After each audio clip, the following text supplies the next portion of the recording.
Tapi ketika mereka baik, benar-benar baik, kata Nabi, sebaik-baiknya pemberian dari Allah dan sebaik-baiknya mata udunya adalah almaratus solihah, wanita yang solihah, yang membantu kamu menjadi orang baik. Artinya apa? Ada proporsi di mana perempuan digelari musuh, distatuskan musuh. Ada proporsi di mana perempuan berstatus pembela atau penopang ketaatan. Ya sudah seperti itu. Nanti kalau baca Quran, baca hadis seperti itu. Di mana wanita dipuji maknanya kayak apa? Ketika dikritik maknanya kayak apa? Lelaki juga gitu sama. Sehingga banyak ulama yang merumuskan hubbul mal misalnya, mencintai harta. Itu hukumnya gimana? Ya kalau untuk kebaikan ya baik, kalau untuk keburukan ya buruk. Nah, makanya innama amwalukum wa auladukum fitnah. Harta kamu, anak kamu itu ujian. Nah, ini penting sekali dikenalin sehingga Quran itu tidak saling bertabrakan. Ya, Quran itu tidak saling bertabrakan. Di ayat ini perempuan dipuji, di ayat ini perempuan dikritik. Misalnya tadi inna min azwajikum wa auladikum aduwal lakum, tapi ada ayat fassolihatu qanitatun hafidhatun lil ghaibi bima hafidhallah. Perempuan itu luar biasa, penjaga kedamaian, penjaga kehormatan, itu luar biasa. Bismillahirrahmanirrahim. Assalamualaikum warahmatullahi wabarakatuh. Semoga video kali ini menambah wawasan kita dalam beragama dan bermanfaat buat dunia maupun akhirat. Amin. Oke, selamat menyaksikan kajiannya. Bismillahirrahmanirrahim. Ini sesuai janji saya ngaji tentang am dan khos.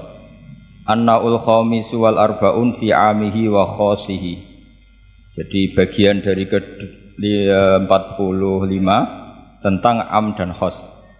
Am artinya gini, satu lafadz yang maknanya itu mencakup apa saja yang bagian dari fardun min afrodi dzalikal am. Jadi kalau ada orang bilang Ja'al insanu, datang manusia, berarti manusia siapa saja, bisa sukunya macam-macam, agamanya macam-macam, asal kecelok atau tersebut sebagai apa? Manusia. Nanti kaitannya tentang hukum. Saya baca ya. Al-amu lafdun yastaghriqu as-soliha lahu min ghairi hasrin. Jadi yang dikatakan am adalah satu pilihan kata yang siapa saja atau apa saja bisa masuk tanpa dibatasi. Di sini dicontohkan oleh Imam Suyuti kulluman 'alaiha fan. Setiap yang berdomisili di bumi pasti nanti fanin, semuanya akan apa? Rusak atau akan apa? Hancur atau musnah. Itu enggak ada pengecualian sama sekali. Tapi kemudian selalu ada problem am. Problemnya begini. Ada hal-hal yang oleh eksplisit ya, bukan sekedar implisit. Eksplisitnya nas itu dikecualikan. Nah, pengecualian itu bisa secara makna maupun secara mafhum. Misalnya begini, kamu punya aturan siapa saja enggak boleh masuk rumah ini. Itu kalau satpam kamu itu pinter, tentu otomatis tidak memasukkan aturan itu tidak termasuk untuk istri dan anak. Nah, nanti enggak boleh terus satpamnya bilang anaknya mau masuk, jangan. Kata bos saya siapa saja, kamu termasuk siapa saja. Atau contoh paling gampang itu istri sedang baik-baiknya ngomong sama suaminya, Mas, nak ingin apa rembuk sama saya, ingin apa saja rembuk sama saya. Ternyata, oh ya, ternyata rembukannya, saya ingin poligami. Wah, itu apa saja yang jadi masalah. Padahal kalimatnya kalau ingin apa saja rembuk dengan saya. Kira-kira kalau inginnya seperti itu, kira-kira masalah apa enggak? Geger kan? Nah itu termasuk apa saja apa enggak? Apa saja. Cuma yang itu jangan. Nah itu ada analisis ulama, sehingga analisis ulama itu mengatakan begini. Fama min amin illa wa yatakhayyalu fihi takhsisu. Saya ulang lagi ya. Fama min amin illa wa yatakhayyalu fihi takhsisu. Enggak ada lafadz am kecuali kebayang ada takhsisnya, kebayang ada pengkhususan. Karena ya otomatis itu otomatis. Kayak tadi misalnya sampean tak bilangin siapa saja nggak boleh masuk rumah saya. Tentu itu ada koridor hukum baik yang difahami secara implisit maupun secara tatanan sosial bahwa itu tentu maksudnya itu orang lain. Tapi kalau gurunya, orang tuanya, anaknya, istrinya tidak akan masuk kaidah kaidah itu. Misalnya ya ayyuhalladzina amanu la tadkhulu buyutan nabiyyi illa ayyudana lakum. Wahai orang-orang yang beriman, jangan masuk rumahnya Nabi kecuali dapat izin. Tentu ayat itu bukan untuk Sayyidah Aisyah, bukan untuk Hasan Husain, bukan untuk Sayyidina Ali, bukan untuk Sayyidah Fatimah, karena mereka orang-orang yang otomatis boleh keluar apa? Masuk. Makanya itu enggak gampang ya, menyimpulkan hukum dari Al-Qur'an enggak gampang. Misalnya gini, wa ahallallahu bai'a, Allah menghalalkan jual beli. Tentu enggak pernah kebayang termasuk di situ adalah jual beli narkoba, jual beli yang menipu, jual beli yang merugikan orang. Jual beli ini yang parah lagi ini. Provokator ini. Jual beli wong wedok kan. Itu.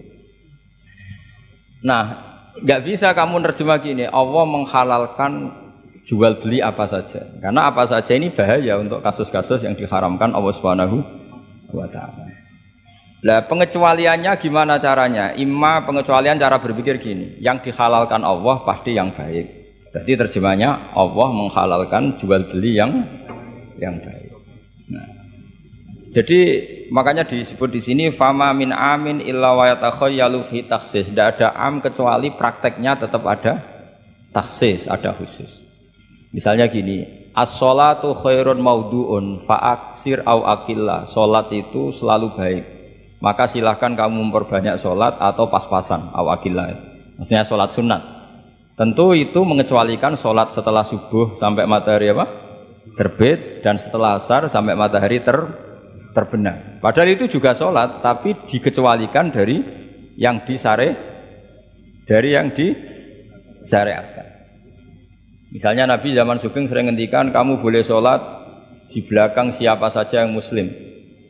Tentu mengecualikan nggak boleh seorang perempuan ngimami seorang laki-laki. Padahal perempuan juga orang apa? Muslimah. Maka di sini ada trauma ya, ada trauma dari ulama sampai nggak mau belajar kaidah. Cari hukum-hukum yang detail, ibarat pasal-pasal kenegaraan ya sampai detail-detail ayatnya, penjelasannya. Karena kalau kaidah umum itu pasti repot. Misalnya sampai mengartikan Pancasila, sila ketiga itu apa? Persatuan Indonesia. Kan nggak bisa kamu artikan partainya harus sama, pilihan presidennya harus sama, karena kalau beda namanya tidak persatuan. Ya tidak bisa seperti itu, karena kalimat itu pasti bias.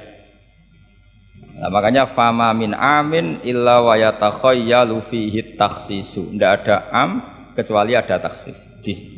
Di sini dicontohkan hurrimat alaikumul maitah, diharamkan pada kalian makan bangkai.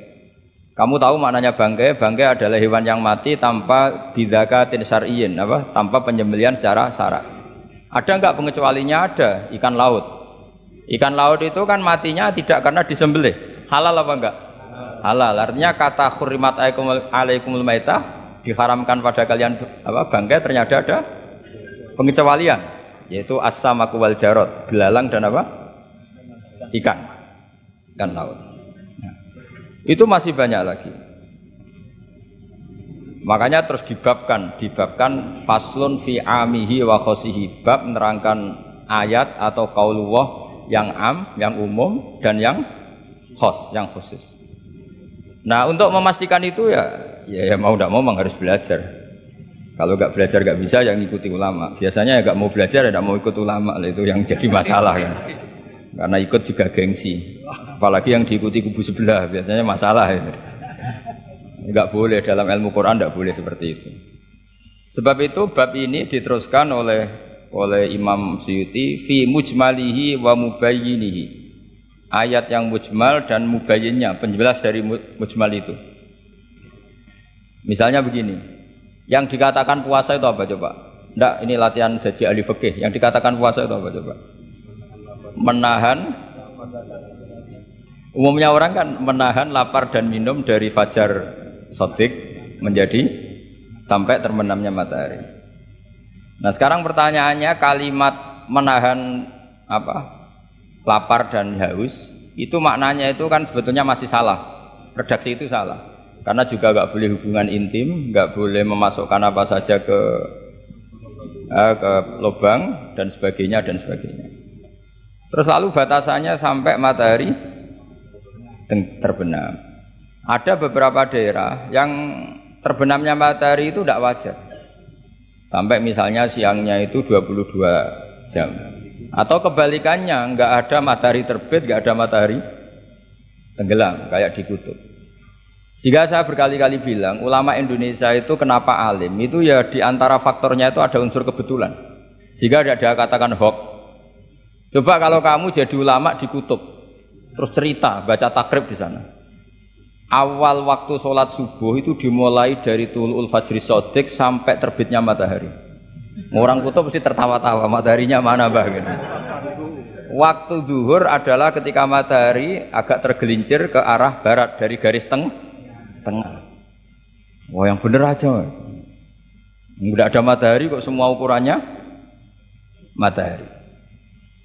Sehingga dalam ilmu falak astronomi diterangkan daerah yang enggak diliwati khotul istiwa, kalau dalam bahasa Indonesia disebut katulis istiwa, itu sebenarnya dari ilmu falak Arab, itu namanya khotul istiwa. Khotun itu garis, istiwa itu garis tengah. Khotul istiwa terus jadi bahasa Indonesia katulis istiwa. Kayaknya tidak mungkin lah orang Indonesia pertama ahli falak, mesti yang ahli dulu itu orang Arab, karena ilmunya dari Arab.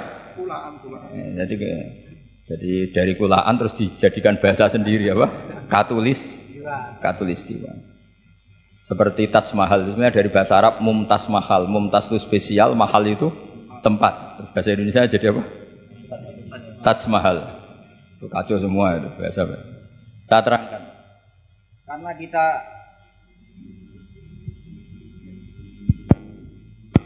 Karena kita ngaji di Indonesia, kebetulan Indonesia termasuk daerah yang dilewati apa?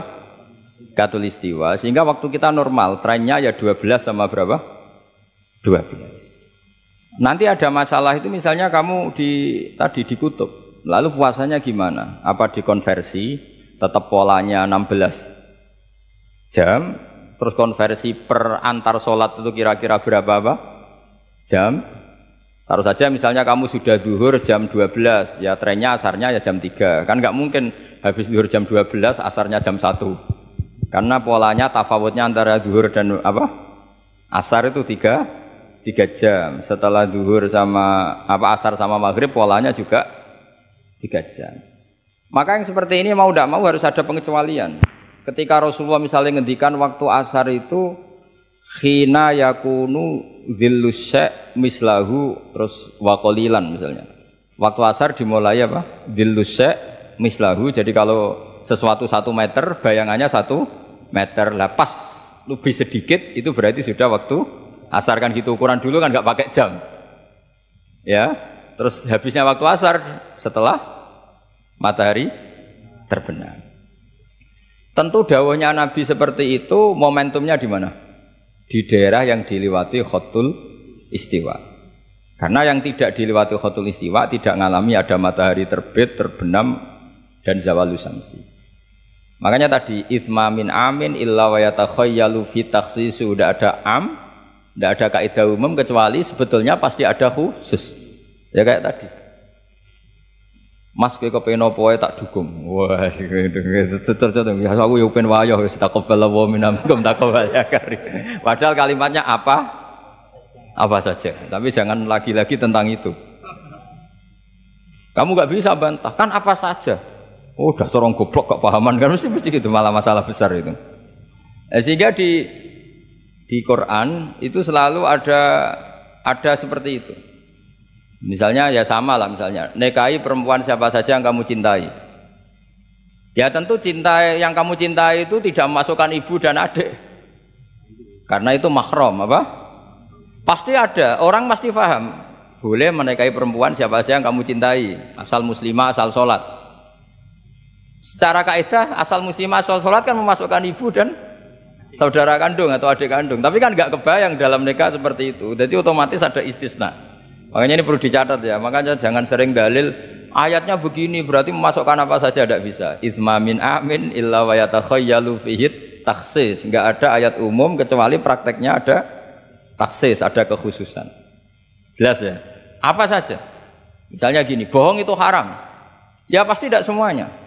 Ada bohong itu wajib. Ada perempuan dikejar-kejar sama begal mau diperkosa, terus sembunyi di rumah kamu. Kamu wajib jujur apa wajib bohong? Wajib jujur apa wajib bohong? Wajib bohong. Kalau kamu jujur namanya kebodohan. Bukan. Pak, cawe wedok mau ning ndi? Monggo teng mriki kula dudono. Itu tidak jujur, itu goblok gitu. Ya ingat ya kaidahnya itsma min amin illa wa yatakhayyalu fihi takhsis. Sudah itu aja dihafalkan, nanti sudah pinter sendiri itu. Sudah itu aja.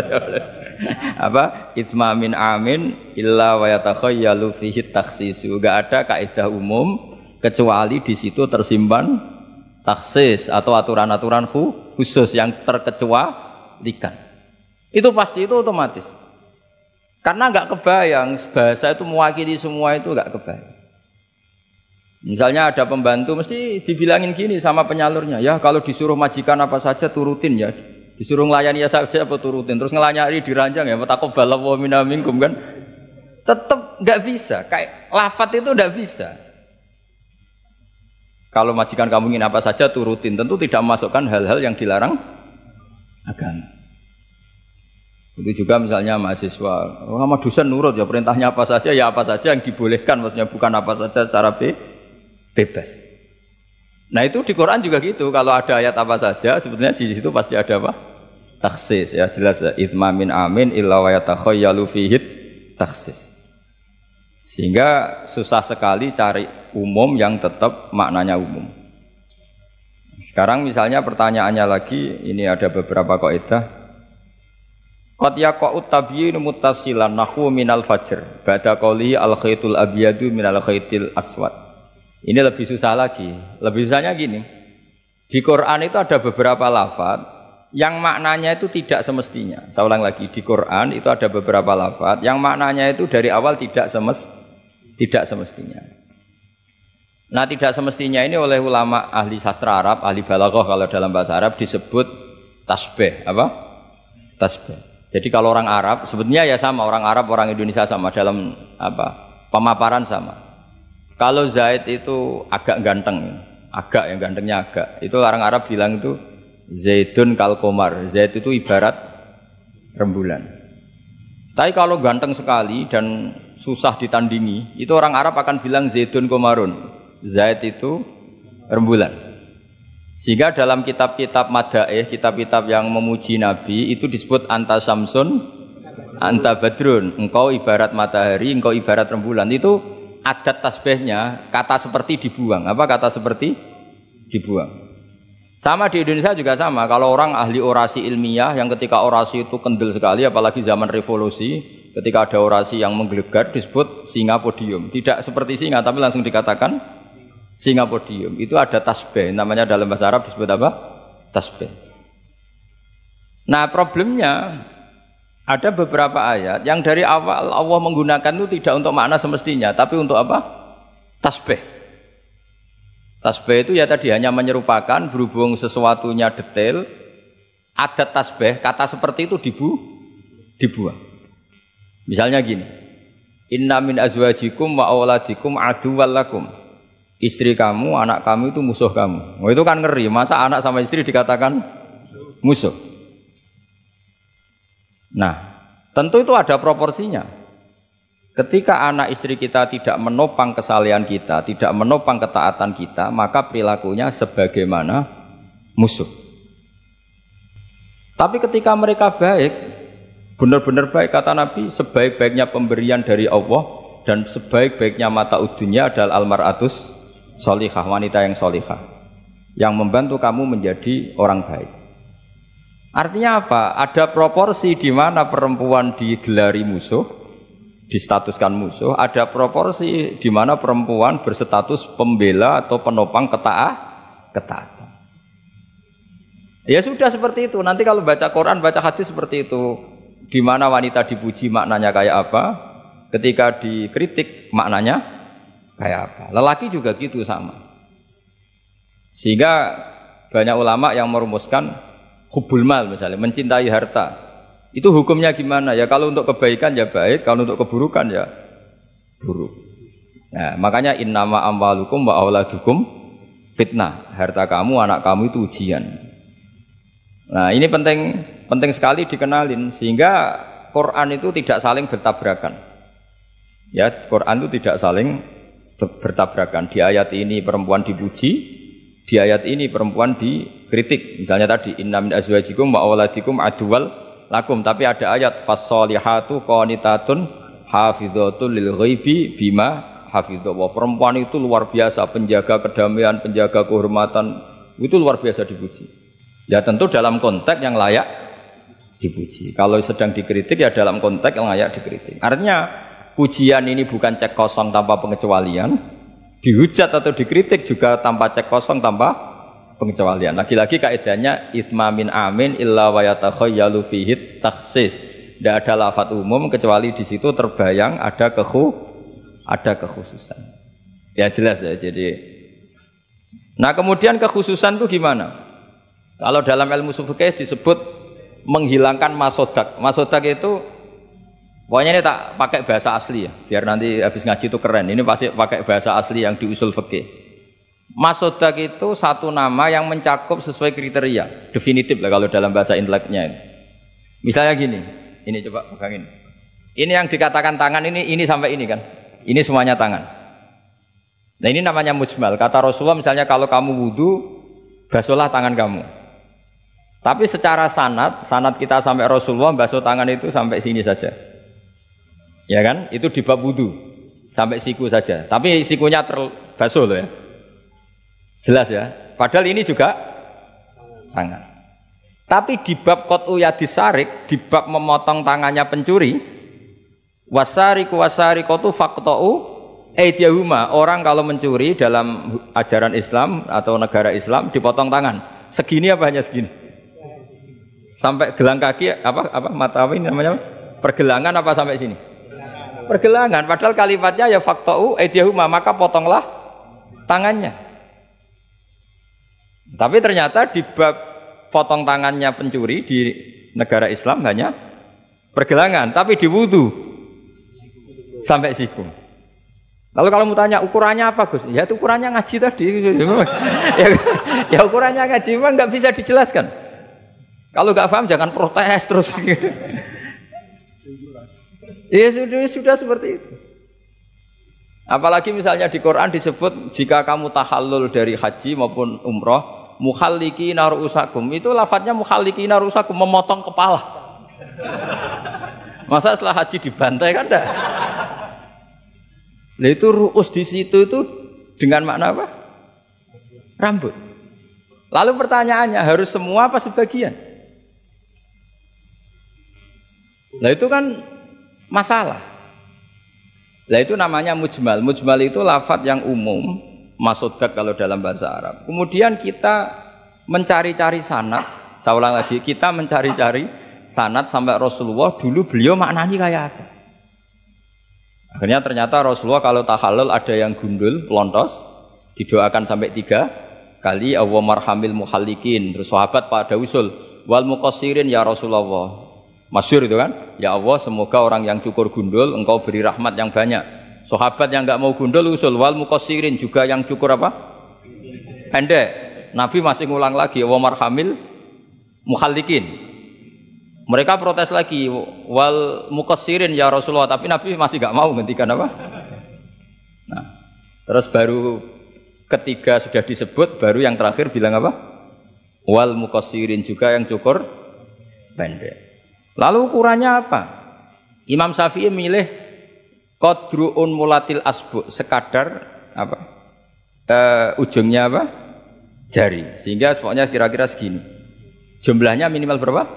3. Nah seperti itu mau tidak mau lafadz itu mujmal. Kita tidak pernah bisa tahu tanpa sanad ke Rasulullah Shallallahu Alaihi Wasallam. Karena Nabi yang punya otoritas litubayyina linnasi ma nuzzila ilaihim. Kamu Muhammad yang punya otoritas menjelaskan apa yang saya turunkan.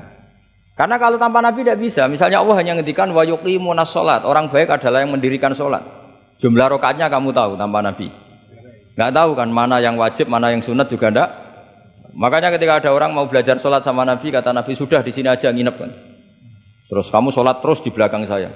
Setelah 3 hari nginep, Nabi ngajarinya mau gini dok, sallu kama ra'aitumuni usolli, ya sudah niru saya. Jadi Nabi nggak pernah ngajar kayak di kampus-kampus nulis, terus nerangin itu ndak. Kalau ada orang belajar sholat, ya Rasulullah saya ajarin sholat sebagaimana sholat engkau. Ya sudah nginep di sini 3 hari, kamu sholat di depan. Ya sudah, terakhir mau boyong, Nabi hanya ngendikan shollu kama ra'aitumuni usolli. Ya sudah, kamu sholat kayak saya. Ketika musim haji juga gitu. Orang disuruh haji, kata Nabi, apa saja yang saya lakukan dilihat ya. Ya Rasulullah. Setelah selesai haji, Nabi hanya ngendikan litakhudhu anni manasikakum apa? Litakhudhu anni manasikakum. Ya sudah, kamu mengambil cara ibadah haji dengan melihat saya. Nah, cara-cara seperti itu sebenarnya lebih efisien ketimbang tag. Karena kalau tag itu bias. Sudah bias, kalau umum mesti potensi taksis, ya, potensi apa? Taksis. Ya jelas ya. Jadi ini saya teruskan lagi ya. Misalnya at-talaqu marratan. Yang dikatakan cerai ini termasuk contohnya lagi, ini saya beri contoh. At-talaqu marratan, talak itu ada 2. Itu benar apa salah? Di Quran loh. Talak ada 2, benar apa salah? Cara fikih salah, karena menurut fikih talak itu 3. Ya saya ulang lagi ya, di Quran kan istilahnya at-talaqu marratan, talak itu 2. Salah apa benar?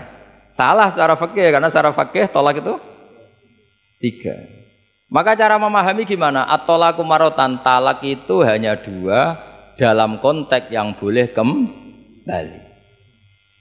Karena setelah 3 itu nggak boleh kembali lagi sampai si istri dirasakan orang lain.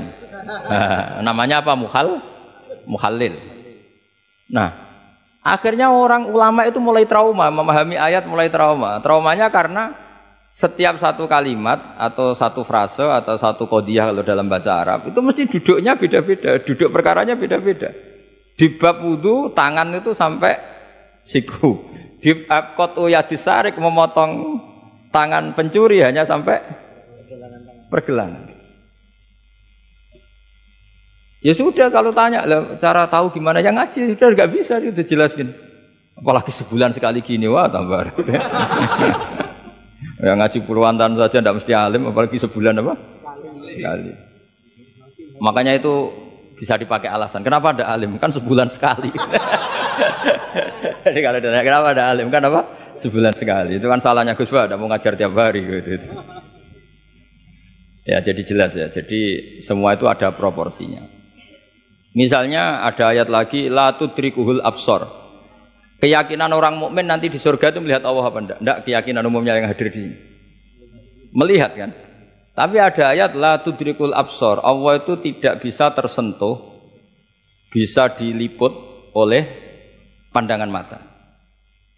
Padahal di sebagian ayat wujuhu yauma idzin nadhirah ila rabbiha nadhirah. Orang-orang baik adalah wajahnya apa? Bersinar. Nadhir itu maknanya bersinar pakai dot. Ila rabbiha nadhirah, dan wajah-wajah itu nanti melihat Allah. Akhirnya yang pakai dot ya. Jadi kalau pakai dot itu apa? Bersinar. Wujuhu yauma idzin nadhirah. Terus apa? Ila rabbiha nadhirah. Nah, akhirnya ulama cara berpikir gini. La tudrikuhul absar wa huwa yudrikul absar wa huwal latiful khabir. Meskipun kita melihat Allah itu tidak mungkin ikhatah. Ikhatah itu terus paham detail. Ya, paham apa? Detail. Karena bagaimanapun Allah itu qadim. Qadim itu la yutakayyaf. Enggak kebayang. Apapun hebatnya kita, perangkat kita ini semuanya profan, semuanya hadis. Sementara Allah adalah zat yang tidak terbatas. Sehingga ya sudah, kita tidak akan melihat secara utuh, secara sempurna sampai kita paham. Tapi seperti itu sudah bisa dikatakan melihat. Paham ya? Misalnya Anda melihat Merapi dari jauh, sudah bisa dikatakan melihat. Tapi jangan disuruh detail, pohonnya apa saja. Nah itu kan nggak ngerti detail. Ya kira-kira gambarannya seperti itu. Jadi la tudrikul absar ada makna khususnya, yaitu sampai menguasai, sampai memahami. Ila rabbiha nadhirah, ya melihatnya sampai apa sih kira-kira? Ya sudah seperti itu. Makanya semua kalimat ketika semua ulama, semua kalimat itu proporsional. Kamu bilang mencintai istri, sama ibu ya bilang mencintai. Saya teman yang kamu cocok ya mencintai. Lalu makna mencintai itu gimana coba? Mencintai ibu ada maknanya sendiri, mencintai istri ada maknanya sendiri, terus mencintai simpanan ini yang repot. Itu maknanya juga sendiri lagi. Mencintai teman sendiri lagi. Mencintai uang maknanya ya semuanya dengan kata mencintai. Misalnya orang mukmin disebut walladzina amanu asyaddu hubbalillah, orang mukmin itu sangat mencintai Allah. Kalau mencintai Allah itu dengan mencintai manusia itu beda. Aturannya juga beda. Kata para ulama, kalau Allah itu suka kalau dimintai. Tapi kalau kamu mencintai seseorang, kamu sering minta, wah itu istaqabbalallahu minna. Jadi Allah itu suka apa? Allahu yaghdabu in tarakta su'alahu wa banu adama yaghdab. Jadi Allahu yaghdabu in tarakta su'alahu. Allah justru tersinggung kalau orang yang mencintai dia kemudian tidak sering-sering minta.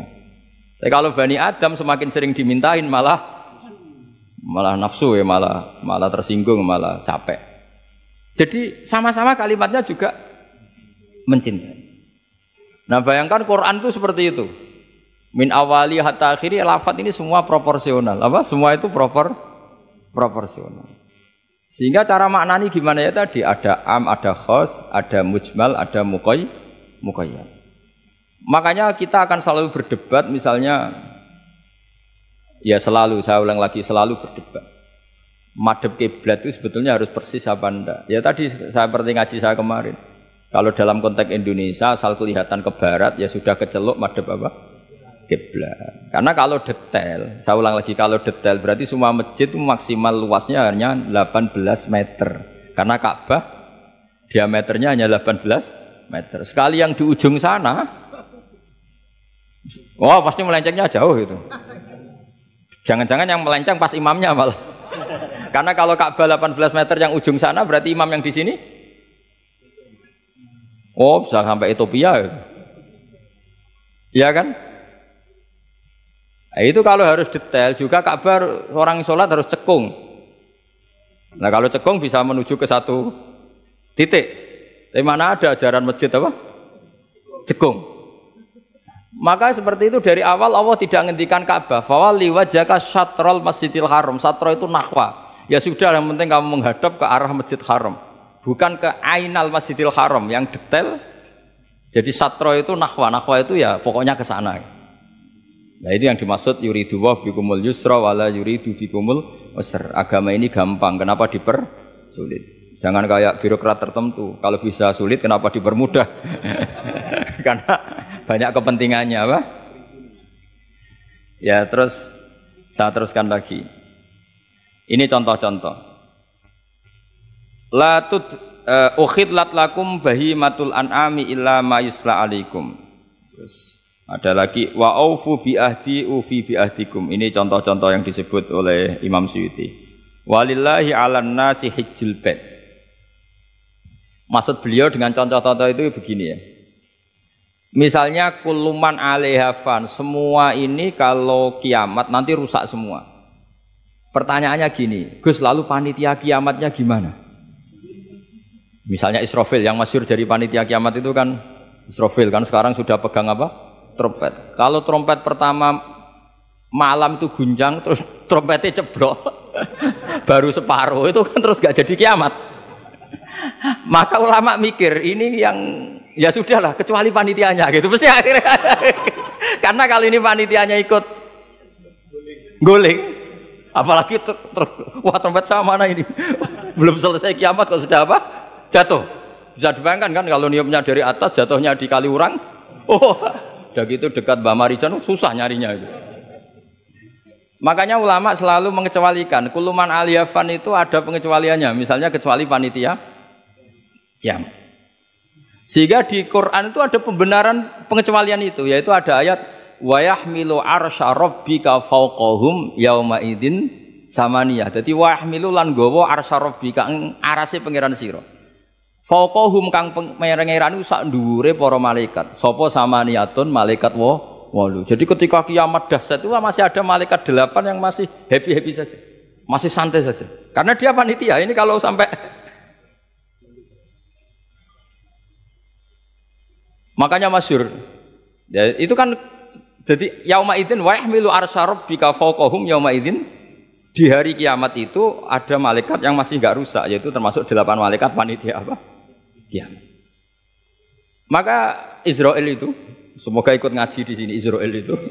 Israel itu kacau.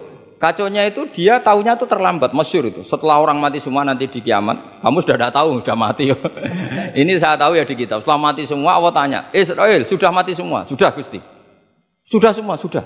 Masih satu. Mana Gusti tak coplok nyawane katanya. Kamu katanya. Wah setelah itu Israel sudah cabut sendiri nyawa kamu. Itu kesakitannya Masya Allah. Tapi dia sekarang belum tahu, kalau itu sakit belum tahu, sekarang itu belum tahu. Makanya semoga dengarin supaya tahu. Orang sakit terus, gimana Is? Sakit Gusti, sakit sekali. Terus Israel bilang gini, kalau saja saya tahu kalau dicabut nyawa itu sakit, saya tidak main coba cabut. Ternyata sakit. Pakai cara apa saja. Jadi tapi dia itu nanti, nyesalnya nanti. Sekarang belum tahu, makanya terus masih main cabut aja itu. Jadi malaikat Israel ya itu tadi. Maka tetap ada pengecualian. Karena kalau nggak ada pengecualian kita kiamat semuanya rusak lalu. Nah terus ulama menambahkan lagi surga dan neraka. Surga dan neraka itu juga termasuk ketika kiamat tidak ikut rusak. Karena kalau rusak, lalu nanti orang-orang ini ditampung di mana? Kamu tahu kan para nabi sekarang posisinya di mana? Surga. Para syuhada. Kalau ini ikut rusak, konstruksinya kan kacau semua. Jadi para syuhada, utamanya para nabi kan dijamin sudah di surga sekarang, enak-enakan, serba nikmat. Kemudian ada kiamat, gempa hancur lagi. Berarti kalimat surga enak-enakan kan keliru. Maka ada pengecualian lagi, termasuk surga dan neraka. Lah itu fama min amin illa wa yatakhayyalu fihi taksis. Ya, jadi makanya ini pentingnya ngaji ulumul Quran ya. Bagaimanapun UI itu didirikan para ulama dulu. Mulai dari ulama NU, Muhammadiyah semuanya ikut mendirikan apa? UI. Dulu yang mendirikan ya Ki Haji Wahid Hasyim, Mas Mansur dari Muhammadiyah semuanya ulama. Harusnya sekarang ya selalu punya ulama harusnya. Kalau tidak bisa harusnya ya akhirnya ngontrak ulama lucu kan ulama. Ulama kok kontrakan itu kan aneh. Makanya harusnya itu punya kader sendiri. Ini yang guru-guru VAI ini yang wajib itu. Ya, insya Allah gitu. Ya saya teruskan lagi ya. Jadi lafaz-lafaz yang butuh penjelasan kayak ihdinas siratal mustaqim, tunjukkan kami jalan yang lurus. Tentu butuh penjelasan. Penjelasannya apa? Siratal ladzina an'amta 'alaihim, jalan mereka yang telah Engkau beri nikmat. Juga sama walillahi 'alan nasi hijjul bait. Semua manusia diwajibkan Allah haji. Lalu kan tidak mungkin semua manusia punya kemampuan. Akhirnya diberi penjelasan man istata'a ilaihi sabila, yang punya kemampuan ke sana.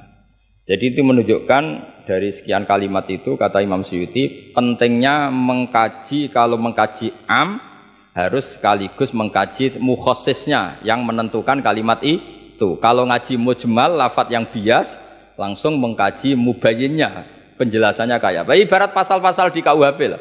Kalau belajar pasalnya harus belajar ayat-ayatnya supaya tahu detail. Kalau ndak ya kayak tadi persatuan Indonesia berarti bikin partai yang berbeda melanggar Pancasila karena silanya persatuan. Oh ya kacau kalau gitu. Nah kira-kira seperti itu lah lafadz am kalau difahami liar ya kira-kira kayak seperti itu. Makanya saya berharap jangan mudah menvonis karena ndak segampang itu.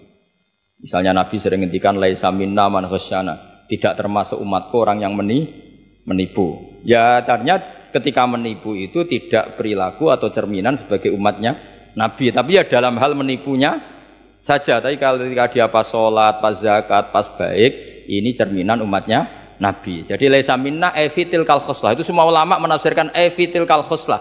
Dalam hal itu dia tidak cerminan umatnya Nabi. Tapi di hal-hal yang lain cerminan umatnya Nabi. Karena tetap famay ya'mal mithqala dzarratin khairan yarah wa may ya'mal mithqala dzarratin syarran yarah. Artinya yang baik ya baik, berarti cerminan umatnya Nabi. Misalnya kayak orang tukang nipu, tapi ternyata ya tukang sholat, tukang zakat, tukang puasa, ya sudah pas tukang baik cerminan umatnya Nabi, pas tukang buruk ya cerminan temannya setan lah kira-kira gitu. Tapi jangan langsung wah sudah ini setan tok, ya keliru kamu, dia kan punya sisi baik. Ya sudah seperti Quran saja, baik ya roh, syarron ya roh, artinya semuanya ada catatannya sendiri. Fa may ya'mal mithqala dzarratin khairan yarah wa may ya'mal mithqala dzarratin saroya. Ini saya baca lagi ya. Qala Ibnul Hassar minan nasi man ja'alal mujmal wal muhtamil bi izai syai'in wahid. Qal was-shawab annal mujmal al-lafdu al-mubham alladzi la yufhamu al-muradu minhu. Wal muhtamil al-lafdu al-waqi' bil wad'il awal. Ya, kalau mujmal itu lafaz yang global. Kalau muhtamil itu lafaz yang kayak iya kayak tidak. Saya ulang, kayak iya kayak tidak. Kayak iya kayak tidak itu imma karena bias, wa imma karena konteks. Saya beri contoh misalnya gini, saya punya pembantu ya, kalau dalam tradisi kiai itu punya anak dalam, terus bilang gini, Jong tamunya kasih kopi. Ya pagi-pagi ada tamu, saya bilang Jong tamunya kasih kopi. Ternyata tamunya itu perempuan atau orang yang enggak ngopi, kemudian disuguhi teh. Pertanyaannya, anak dalam ini melanggar apa enggak? Tidak, karena kata kopi itu sebenarnya mewakili kata alat untuk menghormat tamu. Cuma saya sebagai kiai adalah elengnya itu kopi. Jika kopi itu bukan ibaratun anil kopi, anil kohwa, tapi ibaratun amma yukri bihid doifa. Itu memang harus ngaji. Seperti itu kalau nggak ngaji nggak bisa. Saya melafatkan kopi itu adalah implementasi dari yang penting ada yang nyugati, bukan dengan makna kopi hitam. Sehingga misalnya tamunya kok disuguhi sprit, kebetulan dia milih sprit atau milih teh, saya juga sudah senang karena pembantu saya berarti sudah pinter, yaitu menghormat. Jelas ya? Ya sehingga kata itu sering tidak mengikat dalam agama. Sama seperti Rasulullah ketika bilang gini, ya Mu'ad inni uhibbuka, Mu'ad kamu, saya senang kamu, kata Nabi. Ya Mu'ad inni uhibbuka, saya senang kamu. Berhubung saya senang kamu, fakul dubura kulli sholatin, sebagian riwayat fala tada'anna kulla sholatin, maka setiap habis sholat dubura kulli sholatin, kamu lafadzkan Allahumma a'inni ala zikrika wa syukrika wa khusni ibadati. Kamu jangan pernah lupa berwiridan, ya Allah bantulah kami mengingat engkau, ala zikrika wa syukrika, mensyukuri nikmat engkau, wa khusni ibadatik, dan ibadah secara baik kepada engkau. Pertanyaannya, ketika Nabi nyebut Mu'ad itu sebagai orang hanya Mu'ad, apa sebagai umat yang harus dilatih? Umat yang harus dilatih, sehingga siapapun boleh pakai wiridan itu. Ya makanya terus di balaghatul Arab itu ada aturan zikrul ba'di wa iradatil kul. Ketika nyebut sebagian, bisa yang dimaksud itu siapa saja. Ketika saya nyebut kopi, sebetulnya itu alat atau perangkat atau minuman yang dipakai hormat tamu. Tidak harus bentuknya kopi hitam. Tapi kalau orang tertentu yang memang hobinya ngopi, ayo cari warung kopi. Memang dia anti minum teh, anti minum sprit, memang inginnya warung kopi, ya sudah, itu berarti makna kopi yang muayyan, yang memang maknanya kopi dengan makna yang khos. Jelas ya? Nah bayangkan Quran dan hadis itu potensi seperti itu ada. Makanya potensinya itu lafadz itu muhtamil, bisa iya, bisa tidak. Nah di sini ini pentingnya ngaji. Jadi sehingga ketika Allah ngendikan rijal sekalipun, lelaki, kadang maknanya memasukkan perempuan. Misalnya gini, kalau kamu ngaji ilmu nahwu, hudal lil muttaqin, alladzina itu jamak untuk lelaki atau perempuan? Alladzina, lelaki. Tapi Quran itu untuk lelaki, tok apa lelaki dan perempuan? Dua-duanya. Tapi Allah ngendikan alladzina yu'minuna, bukan allai yu'minna, bukan pakai redaksi perempuan. Karena yang dimaksud lelaki adalah umatnya Nabi. Ya sudah, kalau umatnya Nabi ya semuanya umatnya Nabi. Tapi ada beberapa lafaz yang memang maksudnya lelaki, yang satu maksudnya perempuan. Caranya tahu itu ya lagi-lagi ngaji. Ya sudah, nggak ada jawabannya, memang harus ngaji. Nah itulah di Quran tuh banyak ada lafaz mujmal, ada lafaz muhtamil. Saya beri contoh lagi bab zakat. Ini yang paling pokok bab zakat karena ini terkait fikih. Rasulullah itu menzakati tamernya. Tamer itu kurma. Ya, tamer itu maknanya apa? Kurma. Itu oleh semua ulama fuqaha, semua ahli fikih dunia mengatakan makanan pokok. Jadi yang wajib dizakati itu tanaman, makanan pokok. Karena apa? Ya kalau nuruti sunnah Rasul persis, orang Indonesia wajib zakat. Karena Nabi hanya menzakati kurma. Di Indonesia enggak ada. Iya, enggak ada. Jadi ketika Nabi mengatakan tamer, saya ulang lagi ya, ketika Nabi mengatakan kurma, maknanya apa? Zakatilah sesuatu yang sebagai makanan pokok, makanan khas atau makanan pokok daerah itu. Sehingga kita yang menzakati padi. Paham ya? Orang tertentu gandum. Sama seperti cung nak petui tamu sarungan gitu. Ternyata sarungnya itu basah. Wah, daripada basah katokan cekak ya tidak seperti itu. Sarung adalah ibaratun pakaian yang dianggap sopan dalam tradisi santri. Ketika sarungnya basah, penggantinya juga celana, jangan celana pendek. Karena kalau celana pendek tidak mewakili kesopanan. Jadi kalimat itu bisa diganti cung nemuin tamu dengan kesopanan. Di antara gambarannya pakai sarung, maka sarung bisa diganti celana. Tapi nggak bisa diganti celana pendek, karena itu nggak cerminan sopan. Sama, cung tamu saya kasih kopi, tentu bisa diganti teh, diganti sprit. Paham ya? Tapi nggak bisa diganti toa, paham ya? Karena itu nggak cerminan, jenisnya terlalu jauh, apa? Jenisnya apa? Terlalu jauh. Ya, jadi ini jelas ya. Jadi kalimat-kalimat itu potensinya mujmal, potensinya itu muhtamil atau muhtamal. Wal farqu bainahuma annal mujmal yadullu ala umurin ma'rufah wal lafdhu mustarakun mutaraddidun bainahuma. Wal mubham la yadullu ala amrin ma'rufin ma'al qat'i bi anna syari' lam yufawwid li ahadin bainal musnad bi khilafil muhtamil atau muhtamal. Jadi ya seperti itu semua. Saya contohkan yang gampang itu yang fikih saja ya. Misalnya orang disuruh sholat. Sudahlah kamu sholat saja. Ya tentu kalau waktu zuhur pikiran pertama itu ya sholat zuhur. Kalau waktu asar itu ya asar. Jangan pepeh kalimatnya gini. Cung kamu sholat. Waktu zuhur sholat apa saja, qobliyah masjid atau tahiyat masjid. Yang penting kan sudah sholat. Jadi semua kalimat itu pasti proporsional. Ya semua kalimat itu pasti apa? Proporsional. Sehingga pertanyaannya secara fikih, kalau kita harus madhep kiblat dan sholat harus bergantung matahari, maksudnya Nabi ya tentu daerah-daerah yang ada mataharinya. Maka kalau yang nggak ada mataharinya, ada ketentuan lain yang nanti ikut menginduk yang ada apa matahari. Karena setiap hukum pasti ada muqtadul halnya, ada proporsinya. Makanya kata ulama fikih itu misalnya begini lagi, tak contohkan. Yang fikih aja yang gampang, karena itu keseharian kita. Sholat itu batal dengan makan. Kalau kamu sholat, makan batal enggak? Batal. Itu satu upo sudah batal enggak? Sudah kan? Itu bahasanya sholat batal bil akli dengan makan. Sekarang kalimatnya tak ganti. Cung hormatilah tamu dengan ngasih makan. Satu upo cukup apa satu piring? Sama-sama kalimatnya makan. Mustake isa upo sing penting mangan. Tapi misalnya di bab sholat kok kamu babkan kayak menerima tamu ya kacau. Sholat itu batal dengan makan. Oh nak sak upo orang mangan. Sedenge mangan ya sak piring. Jadi di bab sholat batalnya makan itu cukup sak upo. Tapi di bab hormat tamu minimal sak piring. Kalimatnya sama-sama makan. Sama seperti yang saya ceritakan tadi, di bab wudu tangan itu sampai siku. Di bab kotu ya disarik hanya pergelangan. Padahal ayatnya ya tangan faktou aidiyahuma. Padahal pergelangan bahasa Arabnya itu ku apa? Alku. Itu bab-bab yang oleh ulama disebut nanti kalau kamu ngaji Quran, kamu harus hati-hati karena ada lafadz mujmal, ada lafadz muhtamal, ada am, ada khas. Sebelum saya terangkan teks persisnya itu ada sekian problem dalam memahami Quran, terutama kalau lewat terjemah. Problem itu bisa gawat betul, bukan gawat-gawatan tapi gawat betul.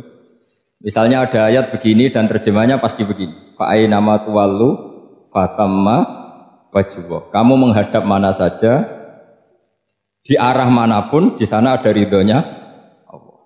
Itu kalau hanya pakai terjemah, tentu menjadikan kita sholat bisa menghadap ke timur, ke barat, ke utara, dan ke apa?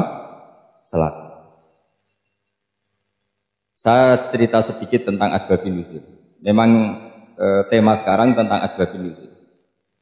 Dulu Rasulullah SAW ketika di Mekah itu sholat menghadap Ka'bah. Tapi setelah pindah di Madinah, di mana Madinah itu ada komunitas Yahudi dan Nasrani, Rasulullah itu menghadap ke Baitul Maqdis, kira-kira 16 bulan. 16 sampai 17 bulan. Semua riwayat itu kisarannya hanya 16 sampai berapa? 17 bulan. Sehingga orang Yahudi itu bilang begini, Muhammad ini baik lah. Meskipun dia membawa agama baru tapi kiblatnya masih ikut kita, masih baik kan. Setelah 16 bulan Nabi diperintahkan Allah untuk menghadap ke Ka'bah. Awal liwajhaka syatral masjidil haram. Maka orang Yahudi itu berontak. Berontaknya adalah kiblat mereka ditinggalkan. Cara berpikir orang Yahudi itu kiblat mereka ditinggal. Sehingga mereka bilang mawallahum an qiblatihim allati kanu 'alaiha. Apa yang menjadikan umat Islam berpaling dari kiblat Baitul Maqdis. Kemudian mereka provokatif betul. Ini perlu diperjelas. Provokatif. Bilang begini.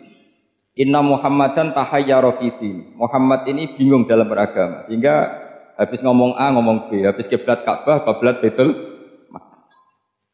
Sehingga dalam banyak tarikh disebutkan peristiwa kiblat itu terbanyak melahirkan orang murtad, orang yang keluar dari Islam gara-gara provokasi orang Yahudi. Muhammad tahayyara fi din. Muhammad itu bingung dalam menentukan pilihan apa? Beragama. Kemudian walhasil singkat cerita akhirnya Nabi itu madhep Ka'bah.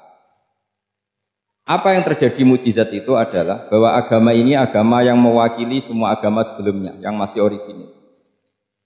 Yaitu Nabi akhirnya berargumentasi Ka'bah adalah kiblat yang asli, yang lebih tua. Terus mereka tanya, buktinya apa? Dijawab oleh Quran, fihi ayatum bayyinatum maqamu apa? Ibrahim. Ka'bah bukti tertua adalah di situ ada makam Ibrahim. Makam itu jejak kaki. Ya kalau bahasa Indonesia makam itu kuburan. Kalau dalam bahasa Arab makam itu jejak apa? Jejak. Sehingga diketahui oleh sejarah dibuktikan di situ ada jejak kaki siapa? Nabi Ibrahim. Sementara nisbatnya Baitul Maqdis itu adalah kepada Nabi Musa dan Nabi Harun. Yang ini adalah turunan dari Nabi siapa? Ibrahim. Hikmahnya apa? Begini, sebagai bukti bahwa Baitul Maqdis pernah menjadi poros Islam atau poros Tauhid, maka Nabi Muhammad pernah disuruh menghadap ke Baitul Maqdis. Buat inget-ingetan kalau ini pernah menjadi poros apa? Tauhid. Tapi tetap tua-tuaan masih tua apa? Ka'bah. Kenapa tua Ka'bah tadi? Karena Ibrahim adalah Abul Anbiya, bapak dari para. Dan di situ ada jejak kakinya. Fihi ayatum bayyinatum maqam. Bukti itu belum cukup. Dibuktikan lagi bahwa Ismail kecil itu hidupnya di Ka'bah. Kita tahu sa'i baina Safa wal Marwah adalah karena Siti Hajar sedang mencari apa? Jadi ada bukti sekian, bukti empirik bahwa Ibrahim itu kiblatnya itu Ka'bah, bukan Baitul. Sehingga ada kata-kata fihi ayatum bayyinatum maqamu. Nah, tanpa ngerti asbabun nuzul, kamu akan mengartikan fa'ina ma tuwallu fatamma wajhu itu salah. Karena di situ kamu menghadap mana saja, maka di situ ada ridhonya Allah. Maka para ulama memberi catatan, maksudnya begini, kamu menghadap kemana saja, asal itu yang diperintahkan Allah, maka di situ ada ridhonya. Harus seperti itu maknanya, disesuaikan dengan konteks asbabin nuzul. Tanpa seperti itu tidak bisa. Dan masih banyak lagi kepentingan tentang asbabin nuzul. Jadi problem sekarang adalah banyak mufassir yang hanya mengartikan dari terjemah. Itu bahaya sekali. Jika ada orang yang menikah secara mut'ah, itu kan mirip kayak transaksi zina. Mereka berdalil famastamta'tum bihi minhunna fa'atuhunna ujurahun. Perempuan yang sudah kamu nikmati yang penting kamu bayar. Terjemahnya seperti itu. Karena ujur itu jamaknya ujroh. Itu fatal sekali.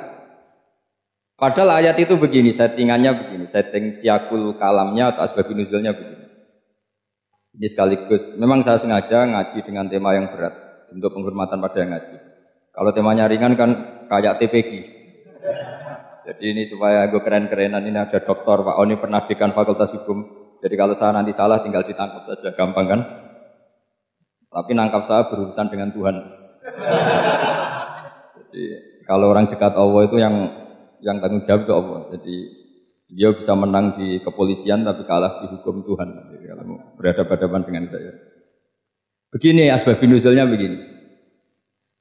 Wal muhsanatu minan nisa yang awal juz 5 itu, ya kita santai aja. Yang awal juz 5 itu sebetulnya maktuf. diatafkan pada ayat hurrimat alaikum ummahatukum wa banatukum wa akhwatukum wa ammatukum wa kholatukum wa banatul akhi wa banatul ukhti. Jadi perempuan yang haram dinikah itu ada 7. Yang faktor nasab, yaitu siapa? Ibu, putri, saudara putri, bulik dari bapak, amah itu bulik dari bapak, kholah itu bulik dari ibu, keponakan dari saudara lelaki, keponakan dari saudara perempuan. Ini disebut haram karena nasab gen. Kalau orang Jawa bilang hanya 4 karena ngitungnya bulik baik dari bapak maupun ibu. Kalau orang Jawa bilang kan bulik terus keponakan dihitung 1. Padahal ada keponakan dari saudara lelaki, ada keponakan dari saudara apa? Perempuan. Wa banatul akhi wa banatul ukhti. Terus kedua, haram karena rodok. Kita tahu dalam hukum Islam rodok adalah sama dengan nasab. Jadi ibu yang pernah menyusui kamu berarti jadi ibu kamu. Dan saudara sepenyusuan berarti menjadi saudara kamu. Ini disebut wa ummahatukumul lati arda'nakum wa akhwatukum minar rodok. Terus ketiga, haram karena musoharoh, karena besanan. Jadi pagi ini misalnya saya nikah dengan Sri, bilang qabil tu nikaha wa taswijaha bil mar'il madkur. Setelah nikah dengan Sri ini otomatis ibunya dia menjadi mertua. Otomatis haram saya apa? Nikah. Ini namanya haram karena musoharoh. Atau kamu punya anak Zaid. Zaid pagi ini akad dengan Sri. Berarti Sri adalah menantu Anda. Otomatis haram bagi Anda. Itu namanya haram karena musoharoh, karena bisanan. Itu yang disebut waroba haram-haram itu kan terus wa ummahatu nisaikum. Ibu dari istri-istri kamu. Memang ini agak jelimet, tapi memang syaratnya mufassir harus biasa jelimet. Jangan hanya nyari partai, ayat-ayat untuk kepentingan partai. Wah, itu ngeri. Kacau, Quran dipakai kampanye. Terus, itu berarti sudah 3 kan? Haram karena nasab, karena rodok, haram karena musuh.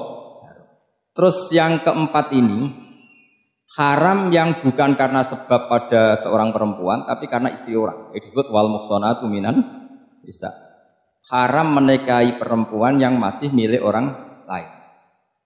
Nah, orang lain yang menikahi ini, istilahnya Allah adalah lelaki yang menikahi perempuan ini adalah lelaki sing muhsinina ghairu musafihin, secara nikah yang sah. Nah, nikah yang sah itu begini dalam hukum fikih Islam.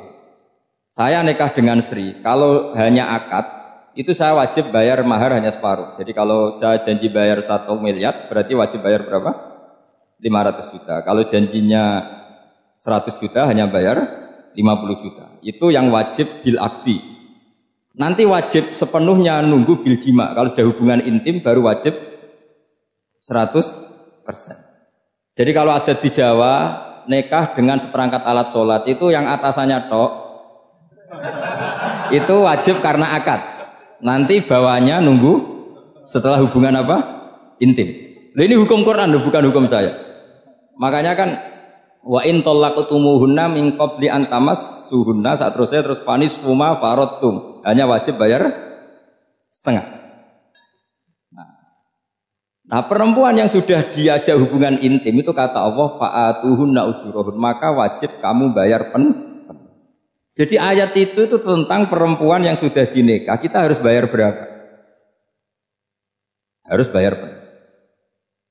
Ini penting saya utarakan. Nah, problem kita sebagai orang Indonesia ini juga problem Pak On, problem semua kiai. Mahar di Indonesia itu nggak bisa dibahas di Quran karena keterlaluan, kecilnya itu keterlaluan. Saya ini kan kiai, sering ngakatkan tuh sampai bosan, seperangkat alat sholat itu ngawur sekali. Ini mbak-mbak harus nggak mau gitu. Saya provokasi minimal itu ya berapa? 100 juta berapa? Pantasnya berapa? Pantasnya berapa? 10 gram itu berapa nilainya? Kan 1 gram 500.000 baru 5. Ya sudah mendingan itu 10 gram. Ya. Quran itu bayangannya gini sambil latihan, yang hafal-hafal biar latihan. Jangan dapat beasiswa karena hafal tapi nggak jelas juntrungannya. Quran tuh bayangannya gini, ini nggak mungkin Quran ini bisa dibaca di Jawa. Wa in aradtum istibdala zaujin makana zauji wa ataitum ihdahunna qintaran fala ta'khudhu minhu syai'a. Jika kamu nikah sama seorang perempuan, kemudian kamu cerai, maka mahar yang sudah kamu berikan jangan ambil lagi. Karena mahar di Arab itu mahal, 100 juta, kadang mobil Alphard, kadang GMC. Sehingga setelah menceraikan tuh kebayang menarik. Kok enak, dulu saya memberikan itu kan karena dapat servisnya, sekarang sudah saya cerai, saya tarik. Kalau mahar di Indonesia kan seperangkat alat sholat. Jadi gak kebayang ada kalimat fala ta'khudhu minhu saya jangan ambil lagi. Kebayang ngambil aja enggak? Apalagi kalau nikahnya sudah 2 tahun kan sudah lusuh, sudah. Tapi kalau di Arab itu kebayang karena mahal. Makanya orang Arab suka nikah orang Indonesia karena murah. Jadi bahasa kintoron itu harta yang enggak ternilai. Wa ataitum ihdahunna kintoron. Yang enggak ternilai, mahal betul. Itu pernah saya hitung, ada yang mahar itu 400 juta, ya sekira segitu. Nah, makanya setelah dicerai, Allah memperingatkan setelah kamu kasihkan, ya jangan minta lagi. Kenapa kepikiran minta? Karena jumlahnya besar. Kalau di Indonesia kepikiran nggak minta, nggak kepikiran, saking kecil. Seperangkat alat sholat, kadang 1 juta. 1 juta itu setelah hubungan intim sebelumnya yang wajib hanya 500. Itu kan nggak kebayang. Makanya susah ngartikan Quran di Indonesia, kadang susah karena kadang terlalu. Itu pernah Sayyidina Umar radhiyallahu anhu pernah bilang begini, wahai para perempuan, mahar itu jangan mahal-mahal, kasihan para lelaki. Itu ada perempuan alimah, ya orangnya alim betul, meskipun nggak pernah sekolah di UI, tapi alim betul.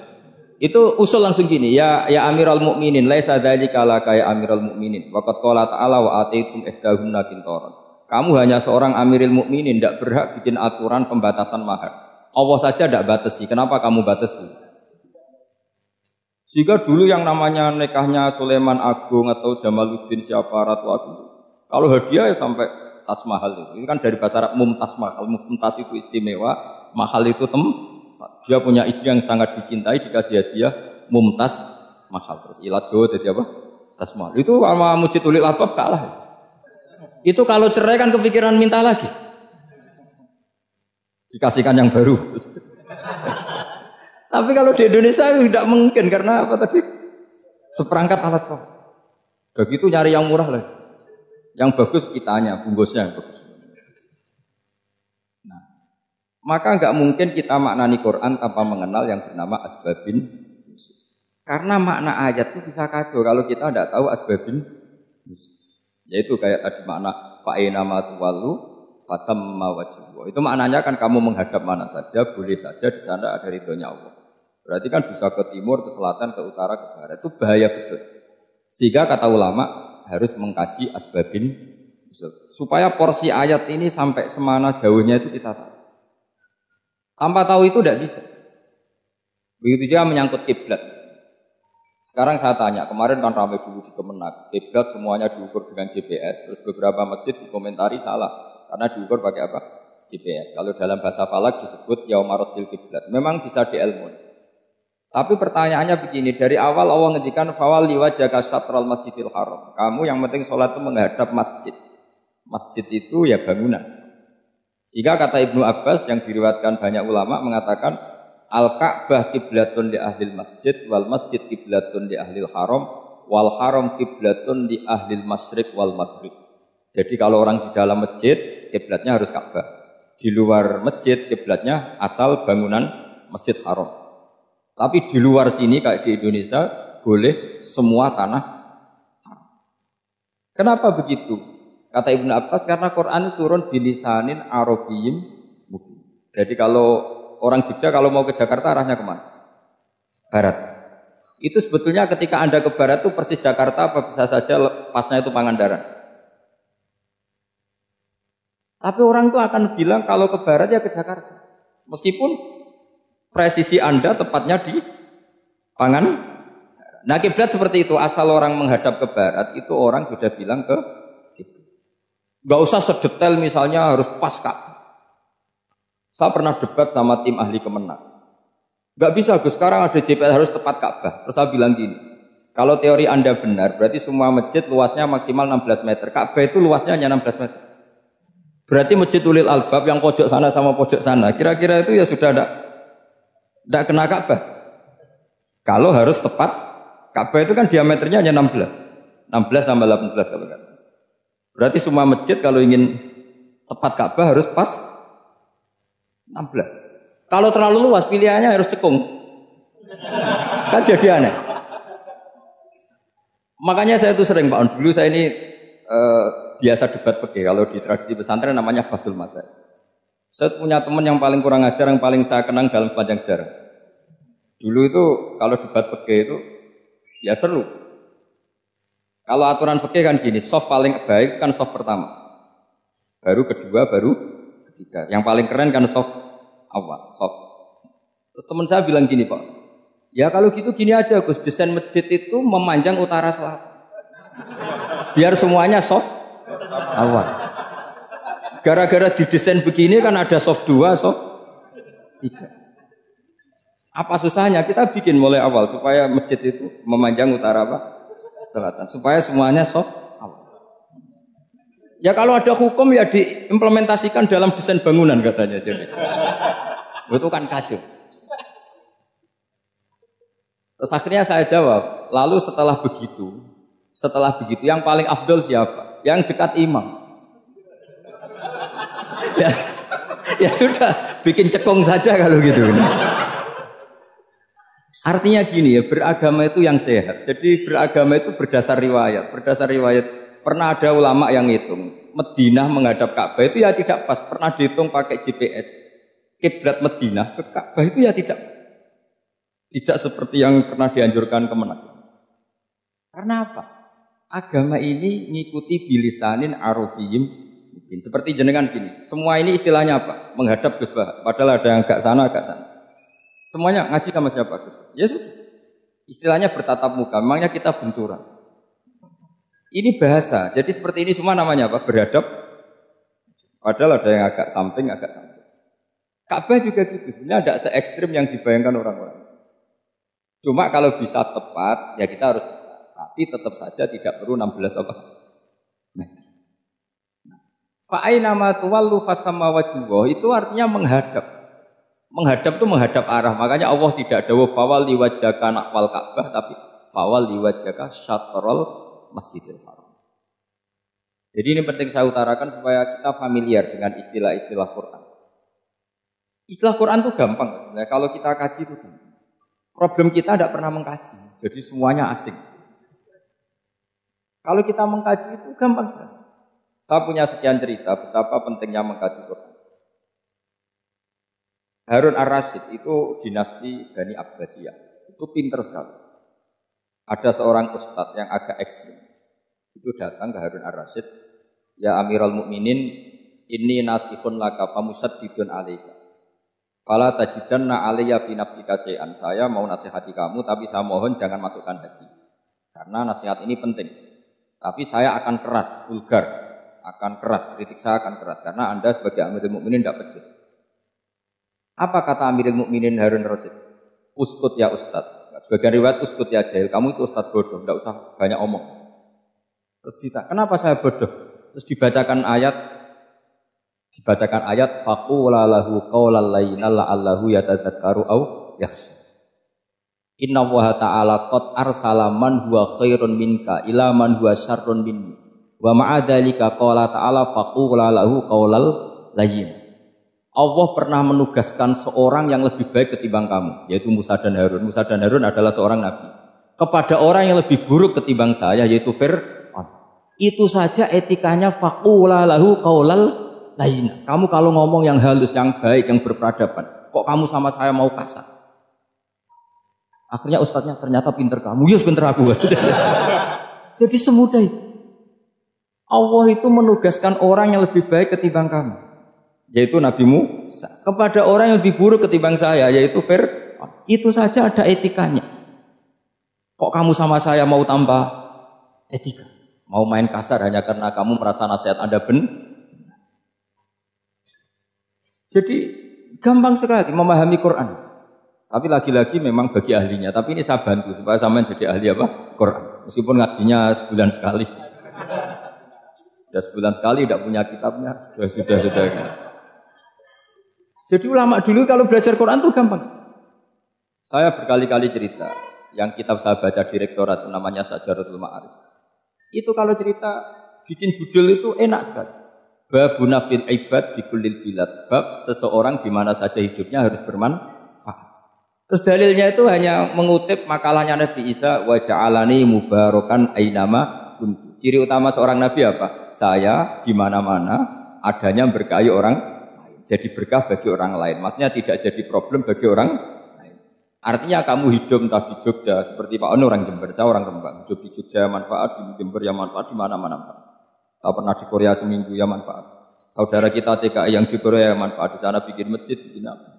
Karena ketikane Allah menceritakan Nabi Isa siapa? Wa ja'alani mubarakan ainama kuntu. Saya adalah orang yang di mana-mana berkah. Artinya manusia eksistensinya harus seperti itu, hidup di mana saja. Gampang sekali mah. Pernah Imam Syafi'i ditanya, kalau kamu enggak kehilangan air atau enggak ada air di satu daerah, cari-cari dulu.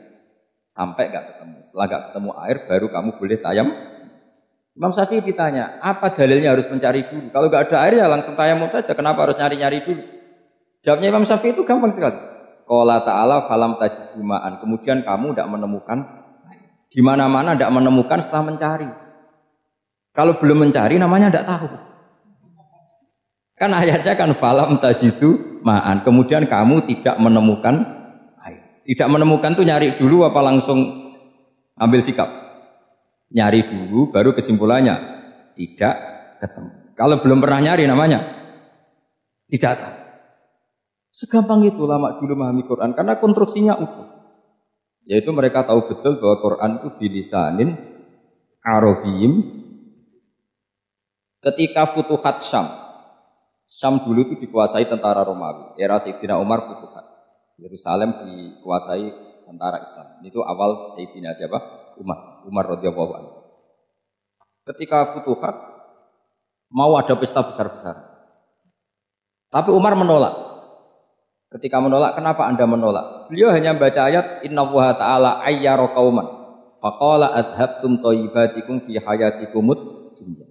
Allah itu mengkritik satu komunitas kaum yang zaman di dunia menghabiskan semua kenikmatan. Maka kita tidak perlu syukuran besar-besaran. Jangan-jangan jatah kita di akhirat kita habiskan di dunia. Itu adhabtum thayyibatikum fi hayatikumud. Semudah itu ulama. Rasulullah pernah dahar, pernah makan. Makan karena 3 hari gak makan, cara Indonesia gak makan nasi, gak makan daging, sudah lama sekali. 3 hari Nabi hanya makan kurma dan air putih. Pernah Nabi gak makan roti sampai 3 hari. Kalau Indonesia mungkin gak makan nasi. Di hari ketiga, ada sahabat yang berbaik hati, Nabi disembelihkan kambing, dipotongkan kambing, Nabi disuruh dahar. Itu baru dahar setengah piring, Nabi berhenti. Ketika ditanya, setengah piring itu kan sudah kuat untuk sholat, untuk apa sudah kuat. Ditanya, ya Rasulullah kenapa berhenti? Bukankah engkau tidak makan ini 3 hari? Nabi menjawab, walatus alunna yawma idzin anin na'im. Semua nikmat yang saya rasakan nanti ada pertanggungjawabannya. Makanya saya tidak ingin banyak-banyak. Wah itu kalau diterapkan di sini enggak populer. Makanya saya tahu gayanya ngaji Quran itu enggak siap dengan konsep-konsep Quran ini. Jadi segampang itu orang dulu. Nah karena apa ya itu tadi? Mereka tahu asbabun nuzul. Quran itu diturunkan dalam konteks apa? Lafaz ini arahnya kayak apa? Mutlak muqayyadnya kayak apa? Muhkam mutasabihnya kayak apa? Nasah mansuhnya kayak apa? Nah sedikit saya cerita ini mungkin contoh terakhir supaya agak lama-lama nanti bingung kalau lama. Yang bingung ya saya. Bingung cara memahamkan. Jadi kalau guru itu kan bingung cara memahamkan. Kalau murid bingung cara memahami. Gak tahu tingkat kebingungannya sama. Kalau guru itu bingung cara memahamkan. Kalau murid bingung cara. Jadi ini pertemuan 2 kelompok bingung. Yang satu bingung cara memahamkan. Yang satu bingung cara. Kalau orang ekstremis bingung cara merusak suasana. Nah, itu gak benar itu. Ada loh. Rasulullah itu anak Nabi. Itu paling pusing yang ngadepi orang-orang yang ekstrem. Karena apa? Cara berpikir itu lompatannya itu enggak tertib. Jadi Nabi itu cara berpikir itu kecerdasan nubuah. Sementara orang ekstrem cara berpikir itu kecerdasan nafsu. Bukan kecerdasan manusia. Kalau manusia masih baik nafsu. Misalnya begini, kalau dalam tradisi nubuah itu, saya dengan Pak Anu berteman lama, mulai tahun 2000 berapa. Itu kalau Pak Anu bertamu ke saya, harusnya tidak usah tak kasih makan. Karena sudah dekat.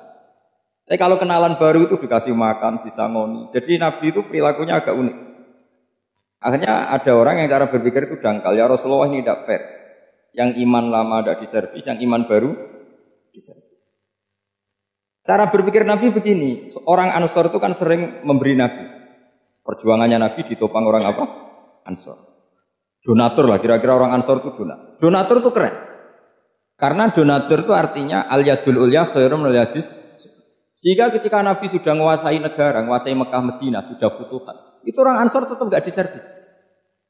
Yang diservis Nabi itu orang-orang baru masuk Islam, disebut wal mu'allafati qulubuhum atau Islam mu'allaf. Ada 1-2 orang yang protes, tentu yang enggak pinter. Tukang protes pasti tidak pinter. Wong iskal-iskalnya sendiri, otaknya enggak sampai-sampainya sendiri, orang lain disuruh jawab. Makanya di sini tidak ada tanya jawab, nanti iskal-iskal kamu sendiri, bingung-bingung kamu sendiri, saya disuruh jawab. Berarti Gus Pak enggak mau ditanya aja, memang enggak mau karena tadi jawab sendiri aja, nanti pinter sendiri, kapan-kapan pinter sendiri. Akhirnya tanya begini, cara tanya gini, ya Rasulullah, ini enggak fair. Orang sudah Islam lama setelah negara terbuka milik Anda, setelah kita menang, setelah kita menguasai negara, tidak kamu servis. Sementara yang baru Islam kamu, Nabi itu bertanya senyum-senyum, rileks saja. Lama-lama tambah ekstrim pertanyaannya. Kata Umar, ya Rasulullah saya beri izin untuk membunuh orang ini. Umar itu pikirannya karena mangkel Nabi. Nabi jangan.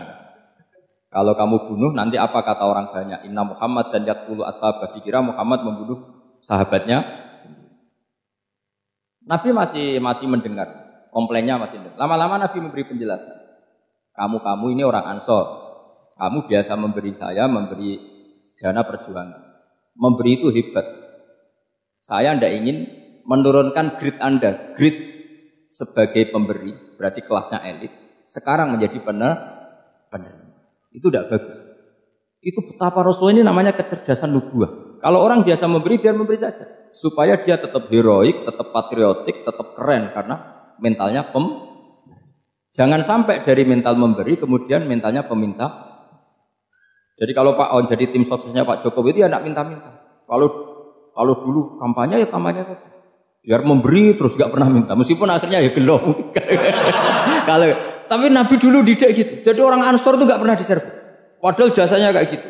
Supaya kelasnya tetap kelas elit. Yaitu pemberi, penanggung jawab. Nabi gak ingin orang Ansor turun grade menjadi penerima. Orang-orang yang cerdas nubuah menerima konsep Nabi seperti itu. Lu tanya sama Pak On, saya dan ikut terjemahan UI itu puluhan tahun sama. Itu beliau ke kontrakan saya ke rumah beliau. Itu tidak pernah berharap. Saya sangat tertutup. Bukan apa-apa ya, kalau ingin memberi saja. Kontribusi saya pada Al-Quran. Saya tidak kepikiran mendapat. Supaya heroik. Tapi orang-orang yang cerdas tadi, cerdas amatir tadi, ini enggak fair. Wong yang memberi lama kok dapat servis sedih. Nah, sekarang itu problem zaman akhir sudah mulai seperti itu. Nah, orang ini namanya Dzul Khuwaisirah. Ini yang nanti punya anak turun Khawarij. Khawarij itu orang yang ibadahnya hebat, tapi cara berpikir dengan buah salah. Orang lagi Khawarij itu orang yang ibadahnya hebat, tapi cara berpikir nubuah salah. Nubuah itu unik. Nubuah itu cara berpikir tadi. Apa ya? Melihat sesuatu yang benar biar benar terus. Gitu. Yaitu tadi, mental memberi itu ya biar memberi terus, tidak usah di-share. Maka ketika Abu Bakar jadi khalifatul Rasulullah, itu ada sistem kepegawaian. Itu gajinya Umar yang sudah Islam lama, gajinya Abu Bakar yang sudah Islam lama. Itu sama Abu Sufyan sama, padahal Islamnya Abu Sufyan baru setelah Fatih Mekah, kira-kira baru setahun. Terus diprotes sama orang-orang, ini Islam lama kok gajinya sama Islam yang baru setahun kok sama. Kata Abu Bakar, fadailuhum indallah. Mereka punya kelebihan Islam lama itu indallah. Nanti balasannya biar surga. Kalau di dunia sesuai profesinya. Artinya profesi kalau penjaga kantor ya berapa, kalau dosen berapa, pokoknya ya sudah. Dan itu diterima oleh sahabat. Semuanya menerima konsep itu. Era Umar agak dibalik. Abu Sufyan kira-kira gajinya 1 juta, yang lainnya yang menangi Nabi mulai awal gajinya 10 juta. Ditanya, ya Umar, kenapa ini jadi rubah seperti kebijakan Abu Bakar, tidak seperti Abu Bakar? Jawabnya Umar lucu. Fa la usawwi baina man qatala Rasulullah wa baina man qatala ma'a Rasulillah. Demi Allah saya tidak akan pernah menyamakan orang yang dulu merangi Rasulullah yaitu Abu Sufyan dengan orang sing selawase dari anak Rasulullah yaitu Sayyidina Ali dan sebagainya. Ini penting. Artinya ketika gajinya orang saya seperti Ali radhiyallahu anhu itu tinggi itu bukan karena lamanya Islam, tapi karena lamanya iman. Jadi mulai dulu ijtihad itu ada dan dulu dia biasa saja. Karena tadi ada kecerdasan nubuwah. Saya ulang lagi, ada kecerdasan apa? Sekarang itu kecerdasan toma atau kecerdasan nafsu. Itu kalau sampai ngaji kitab tasawuf, itu bab bakhil itu tidak ada. Menurut kitab tasawuf, medit itu tidak ada, kikir itu tidak ada. Yang ada itu toma. Toma itu berharap dikasih orang lain. Sampai pernah enggak bilang kalau artis-artis di Jakarta kikir? Tidak pernah kan? Karena kamu tidak pernah ingin diberi. Tapi kalau kamu punya pacar karena kenal tidak pernah ditraktir, oh pacar saya kikir. Karena kamu ingin diberi. Pernah enggak kamu hukumi orang lain kikir yang enggak kenal? Padahal tidak pernah memberi kamu. Apa kak? Karena kamu tidak pernah ini. Coba sekarang kamu saya tanya, ini latihan cerdas. Definisi kikir itu apa coba? Enggak pernah memberi kamu kan? Artis-artis Jakarta, tokoh-tokoh nasional pernah enggak memberi kamu? Enggak kan? Tapi enggak pernah kamu vonis kikir karena kamu enggak pernah tahu. Tapi pacar kamu kok aman ditraktir terus, atau istri kamu atau mertua kamu kok enggak ngasih warisan, kamu bilang kikir enggak? Sebabnya kikir betul apa karena kamu tomak berharap? Tomak. Maka di kitab tasawuf itu enggak ada bab kikir, yang ada bab tomak. Karena asal usul menvonis orang kikir itu karena tamak. Maka jangan banyak kenal orang, nanti banyak hukum kamu kan gitu. Sombong juga gitu, di tasawuf itu enggak ada bab sombong. Karena orang hukumi orang lain sombong itu karena kamu ingin dihormati. Ada orang enggak kenal, terus lewat saja enggak tanya kamu bilang sombong enggak kan? Tapi kalau kenal, oh sombong betul, kenal enggak tanya kan gitu. Jadi tasawuf itu sisi unik dari khazanah Islam. Makanya di tasawuf itu enggak ada kritik terhadap kikir. Ya tentu kikir itu buruk, pasti ya kikir itu buruk. Tapi enggak perlu dikritik. Jangan-jangan yang salah kamu.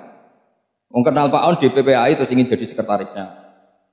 Terus ingin kenal Pak Jokowi ingin jadi menterinya. Nanti kenal rektor ingin jadi pegawai. Ketika enggak diturutin bilang Pak Rektor kikir.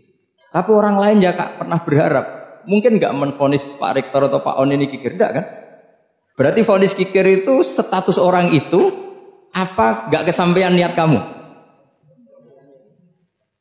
Memang agak jelimet ilmu tasawuf itu, tapi itu unik. Itu bagian dari khazanah apa?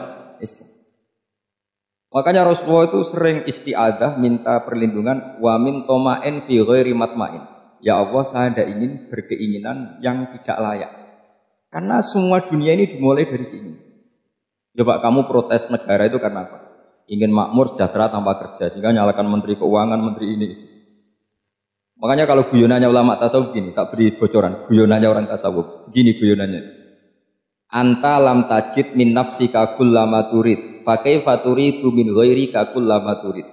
Kamu yang punya keinginan saja tidak bisa memenuhi apa yang kamu inginkan. Kenapa keinginan itu kamu timpakan ke orang lain untuk memenuhi kamu? Wong kamu yang punya keinginan saja tidak bisa mewujudkan. Kenapa keinginan Anda kamu timpakan, bebankan orang lain untuk memenuhi keinginan Anda? Misalnya kamu, Gus saya ini goblok, tolong pinterkan. Wong kamu yang ini saja tidak bisa. Kok menyuruh saya? Jadi kalau tiap tasawuf itu unik. Seperti kamu mencintai istri tulen itu ingin kan dicintai istri tulen. Kamu sendiri kan nggak bisa cinta tulen, masih pelengahan sana sini. Kamu pacaran, ingin pacar kamu setia. Ternyata kamu bikin sekian alternatif. Kalau putus ini punya ini, putus ini. Tapi kamu ingin ini setia kan nggak fair. Makanya guyonnya orang tasawuf itu anta lam tajid min nafsika kullama turid fa kaifa turidu min ghairika kullama turid. Gampang tuh apalane, pokoknya ratrit gitu aja gampang. Jadi kamu yang punya keinginan saja tidak bisa memenuhi. Kok orang lain disuruh memenuhi? Sehingga orang tasawuf itu malu betul. Misalnya saya kok ingin Pak On takdim sama saya itu kurang pegawai. Kalau saya ingin ditakdimi saya menakdimi diri saya sendiri. Makanya berbahagialah orang yang ilo terus saya ganteng sendiri ya Allah. Saya kaya sendiri. Menunggu orang lain bilang kamu kaya itu repot. Menunggu orang lain bilang kamu hebat itu, ya sudah bilang aja ya Allah saya hebat, ya Allah saya ganteng, ya Allah saya cantik. daripada menunggu orang lain bilang apa? Cantik. Jadi ilmu tasawuf itu unik. Jadi kalau fikih itu yang dikritik itu kikir. Kalau tasawuf enggak toma. Karena orang yang kamu vonis kikir itu jangan-jangan tidak kikir tapi mementingkan yang lebih penting. Misalnya ada teman yang tidak pernah naksir kamu, ternyata punya ibu sakit, uangnya dianggarkan untuk ibunya yang sakit, atau anaknya sekolah, atau keluarganya masih butuh dia, sehingga sama teman dia kikir. Hakikatnya kikir apa mementingkan yang penting? Tapi kamu karena nggak pernah ditraktir menvonis kikir. Ini pelajaran. Jadi makanya yang dianteni ilmu tasawuf itu tamak kalau dalam bahasa Indonesia, bukan kikir. Karena vonis kikir itu akan disematkan orang yang tidak kesampaian hajatnya. Makanya bapak saya itu, keluarga kiai itu ajarannya itu. Yang penting jangan berharap dari orang lain. Ini Pak On saksinya, saya dulu benahin terjemah itu enggak pernah ingin diperlakukan seperti ini. Yang ngaji aja. Karena pikirannya keluarga kiai itu sederhana. Kalau ngamal ya ngamal saja. Ngamal itu heroik. Makanya buyut-buyut kita semua ini kan pahlawan semua. Membela negara Indonesia jadi merdeka. Ya enggak pernah kebayang jadi presiden, menteri. Tapi sekarang enggak, ngamal sedikit saja harus jadi menteri. Jadi ini bahaya kalau dalam kelangsungan bernegara karena orang biasa transaksional. Awal negara ini dibangun berdasar heroik, bukan berdasar apa?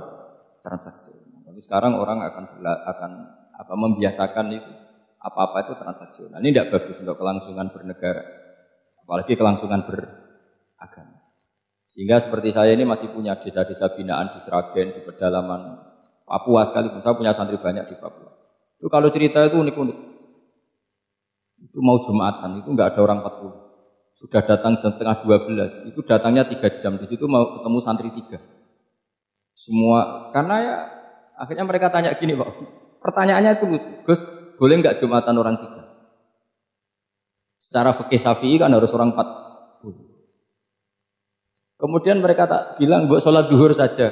Mereka enggak mau. Wong Jumat kok duhur. Harinya kan Jumat, masa sholatnya? Sehingga kita yang jadi kiai akhirnya nyari fikul madzhabil arba. Nyari fikih madzhab. Ternyata Imam Malik membolehkan orang 6. Ada yang bilang 12. Yang penting keceluk jamun. Jamun itu kelompok. Kalau 3 kan belum keceluk apa? Belum disebut apa?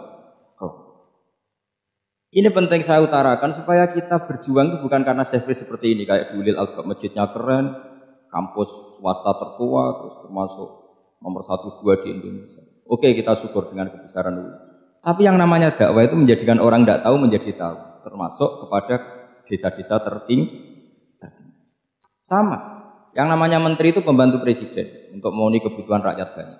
Sekarang misalnya menteri pertaniannya itu hebat, cerdas. Tapi petani nggak mau nandur padi, mau apa?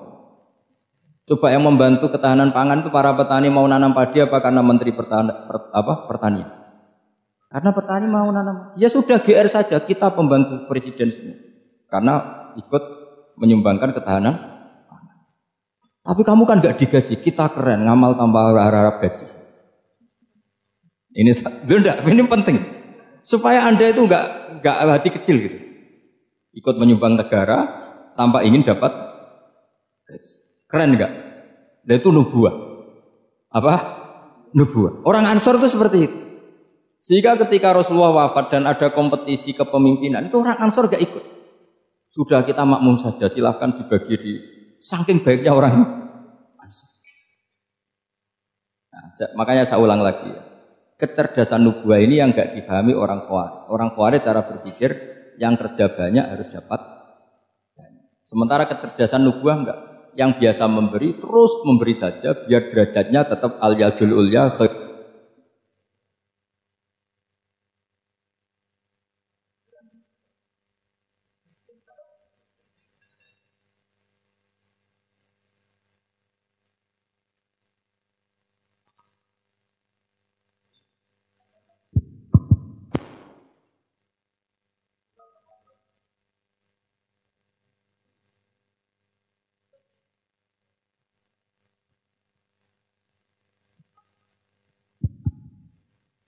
Bismillahirrahmanirrahim. Ini saya baca supaya dapat berkahnya ulama-ulama dulu. Karena ini dikarang oleh ulama yang dipakai rujukan seluruh dunia. begini, qala Ibnu Taimiyah ma'rifatu sababin nuzuli yu'inu ala fahmil ayat. Jadi mengenali asbabun nuzul itu membantu memahami secara benar ayat itu. Karena tadi kalau ayat itu dipotong itu maknanya bisa kacau kayak tadi famastamta'tum bihi minhunna fa'atuhunna ujurahun. Kalau diterjemah itu kan mendukung kawin mut'ah. Kalau terjemahnya saja perempuan siapa saja yang pernah kamu nikmati yang penting kamu bayar, itu kan aliran sesat dan menyesatkan.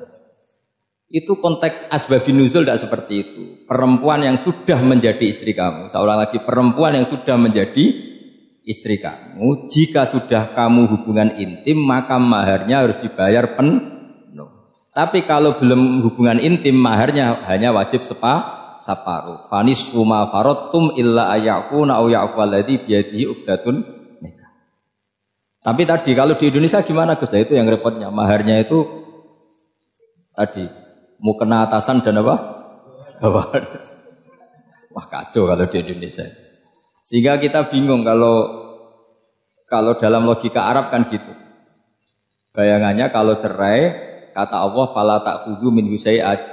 Harta yang sudah kamu berikan ke istri jangan diambil lagi. Sampai dilarang ngambil tuh karena jumlahnya banyak sehingga kepikiran ngambil. Kalau di Jawa nggak usah dilarang sudah tidak akan ngambil karena rukuhnya sudah itu susahnya baca Quran di Jawa ya. Karena dari awal maharnya terlalu apa? Kecil. Terus beliau Imam Suyuti termasuk di sini menyontohkan yang pasti salah kalau difahami yaitu tadi ayat apa itu fa'inama tuwallu fastamma wajhu. Jadi beliau terus meringatkan betapa pentingnya mengenali asbabin nuzul. Karena asbabun nuzul itu gampang. Saya ulang lagi, asbabun nuzul itu gampang. Gampangnya begini ya, kan ada satu peristiwa. Misalnya begini, Rasulullah itu kan mengkritik penuhanan Lata dan Uzza. Berhala-berhala itu dituhankan, dikritik sama Rasulullah. Kemudian mereka begini, karena mereka biasa personifikasi Tuhan. Muhammad, kalau Tuhan itu tidak Lata Uzza dan itu terbuat dari batu, lalu Tuhan Anda itu dari apa? Amin fiddotin audabin. Lalu Tuhan Anda ini dari emas apa dari perak? Karena mereka nggak bisa membayangkan Tuhan tanpa dipersonifikasi. Terus Allah menurunkan qul huwallahu ahad, Allahus somad, lam yalid wa lam yulad wa lam yakul lahu kufuwan ahad. Karena otaknya mereka sudah begitu, yang namanya Tuhan itu harus dipersonifikasi. Makanya saya kemarin di Korea seminggu, cerita yang paling unik gini Pak On, ada bos Islam, ada bosnya TKI yang baik. Mereka mengizinkan pekerjanya sholat. Bareng sholat tuh diingeti ke atas ke bawah, kok gak ada arcanya. Sehingga setelah sholat dibilang, apa saya berikan berhala sekalipun? Karena gak kebayang ada orang sholat kok tanpa berhala, tanpa Tuhan. Yang kamu sembah itu mana? Kok gak ada? Apa tak belikan? Jadi unik. Nah teman saya yang satu unik lagi, dia termasuk pegawai Garuda yang derekno saya ke Korea itu orang pegawai Garuda. Dia karena orang kaya biasa ke Eropa kemana-mana. Singkat cerita dia sholat di mall karena nganggep Korea itu sudah negara maju kayak Eropa. Setelah sholat di mall pas asar itu, security-nya nelpon polisi. Pak polisi di sini ada ritual teroris. Jadi kalau menamakan sholat itu ritual. Jadi artinya apa? Ritual-ritual yang kita lakukan itu macam-macam cara pandang. Orang ateis itu kan Cina kan Korea itu kan ya Cina lah, Korea, Jepang, RRC itu kan sipit Cina. Itu ya yang namanya ibadah sembahyang harus ada patungnya atau ada arcanya atau ada benda-benda. Orang Islam kan nggak ada sama. Makanya mereka itu kok bisa? Problemnya kita, saya ulang lagi, ini problemnya. Problemnya kalau ada itu ya repot. Begini misalnya, ini masih tentang asbabun nuzul. Ini contoh terakhir tentang masih asbabun nuzul. Umar radhiyallahu anhu, sahabat Umar itu kalau mencium Hajar Aswad itu sambil gedumel. Tidak berdoa tapi gedumel. Masyhur itu ada di Bukhari. Alim tu annaka hajarun la tadur wa la tanfa walau la anni ra'aitu Rasulullah qabbalaka ma qabbaltuka. Saya tahu loh. Nyium Hajar Aswad dicium tapi sambil gedumel. Saya tahu loh kamu hanya batu, enggak mandoroti, enggak manfaati. Kamu jangan GR, saya cium itu jangan GR. Kalau saja saya tidak melihat Rasulullah mencium kamu, maka saya ada sudi nyium kamu. Dah gitu aja. Terus berapa? Itu tiap nyium Hajar Aswad itu tidak doa. Kalau kamu kan enggak minta kaya, minta macam-macam. Kalau Umar malah gedumet. Nah, kenapa demikian? Itu ada asbabun nuzulnya. Umar itu saksi sejarah. Ketika Rasulullah Fathi Mekah, Nabi kan tawaf terus mencium hajar. Itu di belakang masih banyak orang kafir. Kebetulan Umar masih di sana. Sudah Islam Umar, tapi dia di belakang. Dengar orang-orang kafir, Muhammad itu aneh. Katanya melarang nyembah batu. Ternyata dia nyembah batu. Jadi Nabi nyium hajar aswad itu dikira nyembah. Katanya ngelarang nyembah batu, tapi dia kok nyembah. Karena Nabi mencium hajar aswad. Nah, karena untuk menghilangkan stigmasi itu, Umar tiap nyium hajar aswad itu ngomong gitu. Andai kan ada sound system, mungkin jadi sound system. Supaya jelas bahwa penciuman ini bukan karena menyembah. Artinya mudah sekali kenapa Umar ngomong gitu, karena asbabun nuzulnya seperti itu. Coba kalau kamu tidak tahu asbabun nuzul, Umar maksudnya gimana? Gak doa, gak apa, kok malah ngomong gitu kan? Tapi kalau kamu tahu asbabun nuzul Umar itu yang mendengar komentar orang sama ketika kita tawaf itu kan 3 pertama kan kita lari-lari kecil. Itu ceritanya juga gitu. Rasulullah itu hidup di Medina, terus diterkenalkan miskin. Medina itu kota wabak, kota penyakit, endemik. Dulu Medina, Yasrib itu kota endemik. Jika kata orang kafir-kafir Mekah, yaji uliha dalbet kaumun kot wahanat huma Yasrib. Nanti akan datang satu komunitas kaum yang sudah lemas karena kena penyakit TBC dari Yasrib. Nabi dengar itu makanya terus bilang ke para sahabat, tunjukkan kalau kamu kuat dengan cara lari itu. Terus pakai pakaian yang kelihatan maco, yaitu yang dipakai lelaki-lelaki. Bahunya dikelihatan. Nah, setelah Rasulullah wafat, Umar menggantikan beliau setelah Abu Bakar. Umar bilang gini, sebetulnya tawaf seperti ini, yaitu lari pertama 3 putaran pertama lari dan memperlihatkan pundak seakan-akan orang maco itu sudah enggak perlu. Karena alasan itu sudah tidak ada. Tapi ini tinggalan Rasulullah, maka jangan rubah ya, tetap seperti ini. Akhirnya meskipun sudah tidak ada alasan tadi menjawab stigmasi orang kafir, tetap tawaf seperti itu. Jadi memang agama itu unik. Kadang kita harus tahu alasannya, tapi alasan itu kalau menjadi mahatul hukmi, pijakan hukum sah. Misalnya kamu terus bilang gini, ya berarti tawaf sekarang bebas, gak perlu seperti itu, kan alasan itu sudah ada. Nah, di sini pentingnya riwayat. Riwayat itu begini, logikanya sudah enggak ada, tapi kaifiyah itu, cara itu masih kita terus. Dan itu memang, saya ulang lagi, harus tahu asbabun nuzul.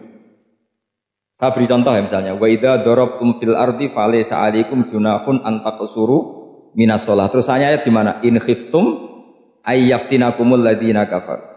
Jika kamu pergi dalam keadaan takut ditangkap orang kafir atau takut diculik orang kafir, maka kamu boleh mengqasar salat. Itu jelas ada ayat in khiftum ayyaftinakumul ladzina kafar. Jika kamu takut diculik orang kafir. Sehingga ketika ba'da Fathi Mekah, setelah Mekah dikuasai Islam, Umar tanya, "Ya Rasulullah, kenapa engkau masih salat qasar? Bukankah kita sudah aman?" Waqad qala ta'ala in khiftum ayyaftinakumul ladzina kafaru. Allah ngendikan boleh mengqasar itu kalau dalam kondisi takut. Waqad kunna fi amrin, sekarang kita sudah aman. Jawabannya Rasulullah itu unik. Ya Umar, hadhihi shadaqatun faqbalu shadaqah. Ini sedekahnya Allah, bonus, sudah terima saja, enggak usah catatan-catatan itu. Sehingga era Umar ya ada lagi yang tanya Umar begitu. Kata Umar, sa'altu dzalika Rasulullah sallallahu alaihi wasallam faqala hadhihi shadaqatu wa faqbalu shadaqah. Sudah ini bonus dari Allah, terima saja. Ini kan unik. Padahal kalau secara disiplin ilmu kan begini. Kamu boleh mengqasar sholat kalau dalam bepergian dan dalam keadaan takut. Logika hukumnya kalau tidak takut, tidak usah. Sama seperti begini. Kamu kalau pergi jauh seperti saya Pak On, itu ngosor sholat apa enggak ngosor kan? Alasannya kalau kosor itu, kalau pergi itu masyakot, repot.